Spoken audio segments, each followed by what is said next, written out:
ఈసారి ఎన్నికల ఫలితాల్లో కూటమి ప్రభంజన విజయాన్ని అందుకుంది. ఎవరూ ఊహించనంతగా భారీ మెజారిటీతో అందరూ విజయాన్ని అందుకున్నారు. టీడీపీ నేత చంద్రబాబు గారు, జనసేన అధినేత పవన్ కళ్యాణ్ భారీ మెజారిటీతో గెలవడంతో తెలుగు రాష్ట్రాల్లో అభిమానులు సంబరాలు చేసుకుంటున్నారు. టీడీపీకి పూర్వ వైభవం దక్కిందని పవన్ కళ్యాణ్ కైతే ముఖ్యంగా సోషల్ మీడియాలో ట్వీట్ల వర్షం కురిపిస్తున్నారు సెలబ్రిటీస్ సైతం.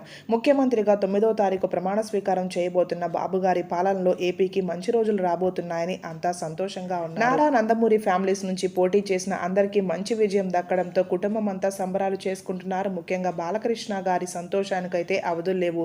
తన ఇద్దరు అల్లుళ్ళు కూడా ఇంత మంచి విజయాన్ని అందుకున్నందుకు. అలాగే బాలకృష్ణ గారి చిన్న కూతురు తేజస్విని కెరియర్ మొదట్లో భర్తని రాజకీయాల్లోకి వద్దు అని చెప్పింది. ఈసారి ఎన్నికల్లో తను కూడా చాలా కష్టపడింది భర్తను గెలిపించాలనే ఉద్దేశంతో. వైజాగ్ ఎంపీగా భర్త గెలిచినందుకు ఫ్యామిలీతో కలిసి సెలబ్రేట్ చేసుకొని ఎమోషనల్ పోస్ట్ని చేసింది. నా హీరోస్కి అద్భుతమైన రోజు. ఈ విజయానికి మీరందరూ డిజర్వ్. మీ హార్డ్ వర్క్, ప్యాషన్, డెడికేషన్ మా అందరికీ ఇన్స్పిరేషన్ అంటూ ఈ వీడియోలో ఆ ఫొటోస్ని చూసేయండి.